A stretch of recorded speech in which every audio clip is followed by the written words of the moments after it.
So, if they were to make a doll of you, what would be one of your doll's catchphrases? For my mom, it would be something like, never know.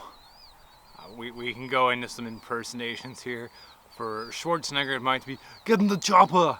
Uh, for Sean Connery, he'd probably say something about Moneypenny. I'm not quite sure.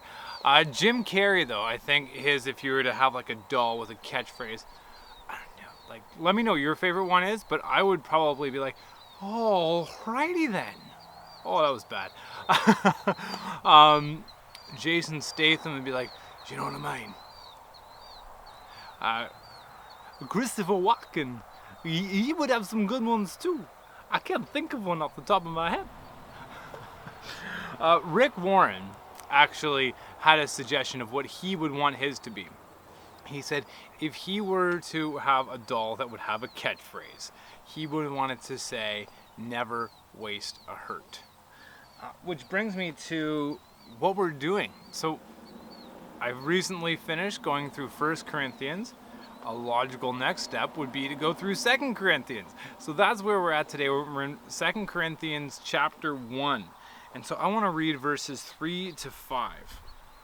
Praise be to the God and Father of our Lord Jesus Christ, the Father of compassion and the God of all comfort, who comforts us in all our troubles, so that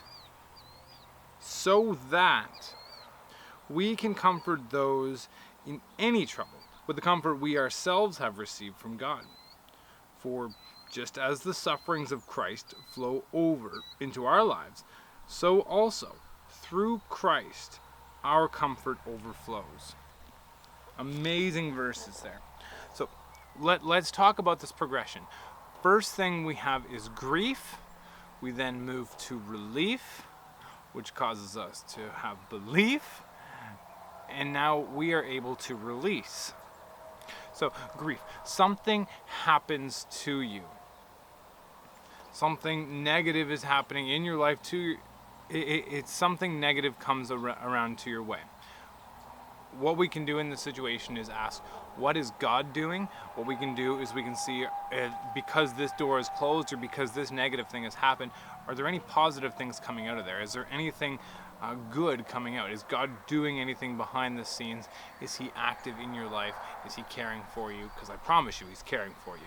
And then it is to understand, it is to come in agreement with this relief. So we had grief, now relief. Coming into agreement with. Because God offers it to us, and now we agree with what he has for us. Now, this goes to belief. Grief, relief, belief. Belief is really walking it out. It's amazing to come into agreement to something, but then walking out a life in faith. Faith is listening to God. Trust is listening to God. Every time you choose to listen to God, that is faith, that is trust, that is belief.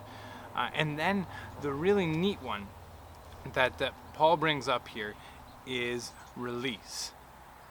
And we can initiate a release in someone else's life. Let's read this again. For verses 3 and 4.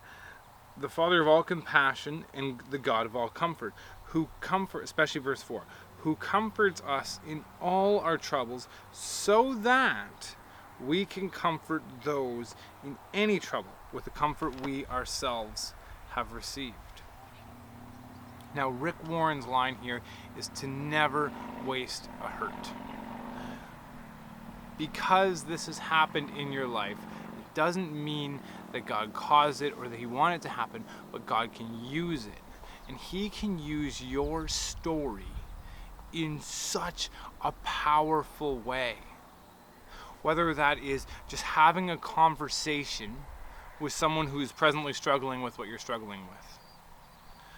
Maybe you've been in that season of marriage before. Maybe you've been in that season where all you wanted was marriage before. Maybe you've been in that season where your kids are crazy. Maybe you've been in that situation where you had to be in the hospital, or you walked through that divorce. It hurt. It sucks.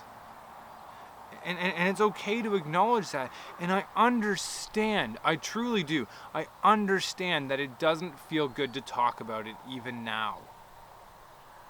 I understand that it brings up the pain that you went through. I understand that it's difficult. But don't waste a hurt. Your hurt, what you walk through, and how you're standing now, that story will touch people's lives. You will be able to listen and truly understand where someone is coming from. Don't waste a hurt. There's someone out there that is suffering through something that you have suffered through. Don't waste your hurt.